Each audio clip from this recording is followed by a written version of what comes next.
Bloomberg Audio Studios. Podcasts, radio, news. Welcome back to Bloomberg Radio and Television viewers and listeners around the world. Our guest this morning now, Austan Goolsbee, the president of the Chicago Federal Reserve. And of course, everybody wants to know what the Fed's going to do. The Fed's worried about jobs, and today you had a number to worry about. Yeah, it's a tough miss on the jobs report today.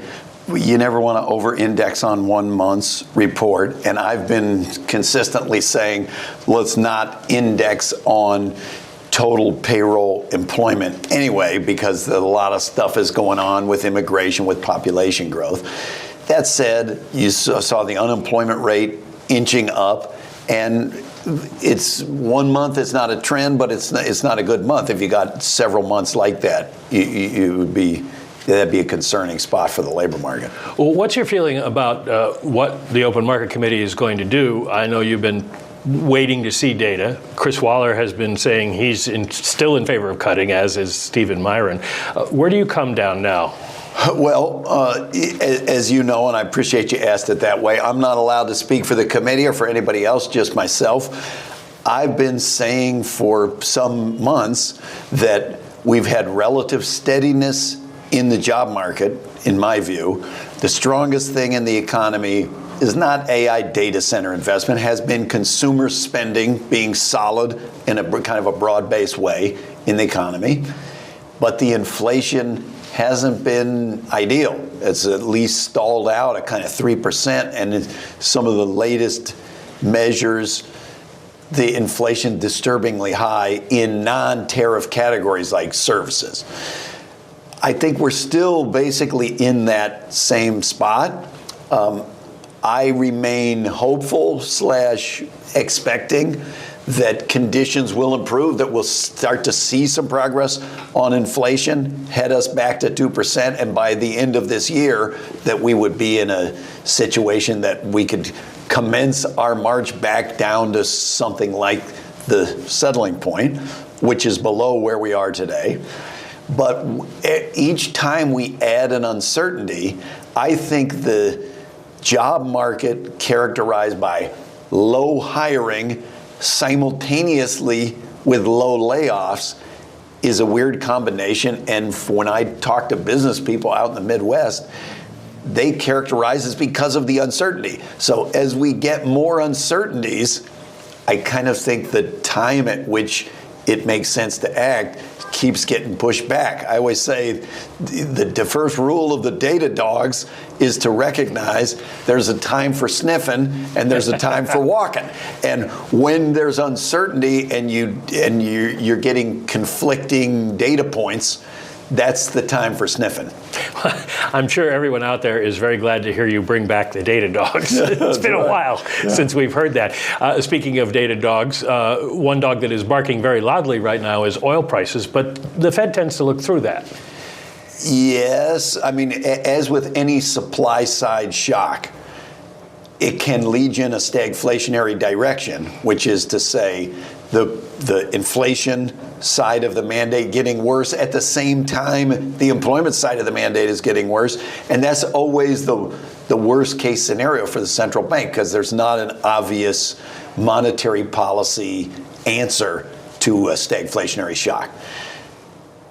Oil prices going up, we need to think about, is this a transitory thing that's going to be temporary? Is this going to be long-lived?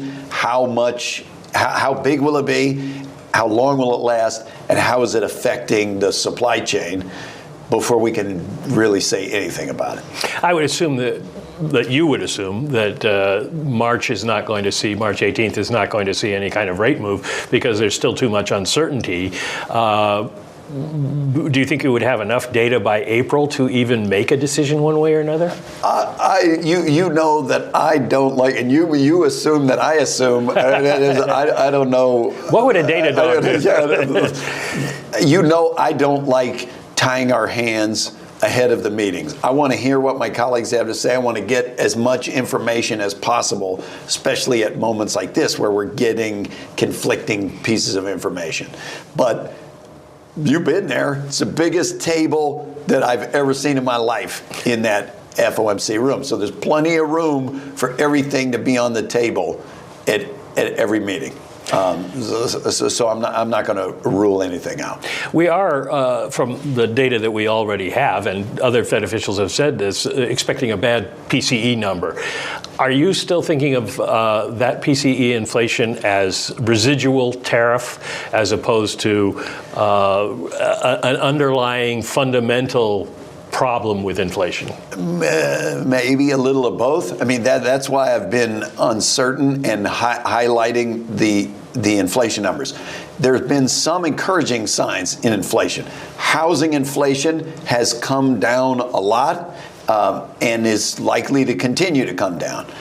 We had the run-up of goods inflation. That, I think a lot of it is tied to tariffs, and we're still trying to sort out, is there more to come, or is that basically all there was with tariffs and then it'll go away?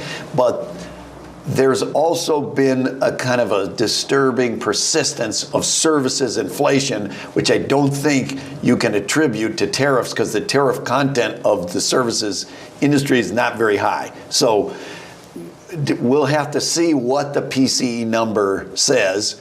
The Open Market Committee has said we watch PCE inflation. That's in our framework review. That's the best measure that we have of inflation, I think.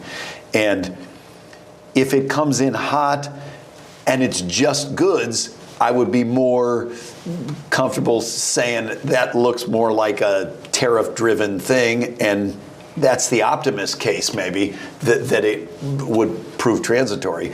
If it comes in hot, but it's heavily on healthcare, a bunch of service sector industries, that's a different kettle of fish, and that's a little more, feels a little more persistent. A sentiment question, the sentiment you get not just from CEOs, but also from just talking to regular people in your district. You've got a situation where people are seeing gas prices go up and up and up. And now you have a really bad employment report at a time when people have already said they're worried about losing their jobs. Are you concerned that this could tip us into the stagflationary environment? I don't want to say recession yet, but could cause people to pull back?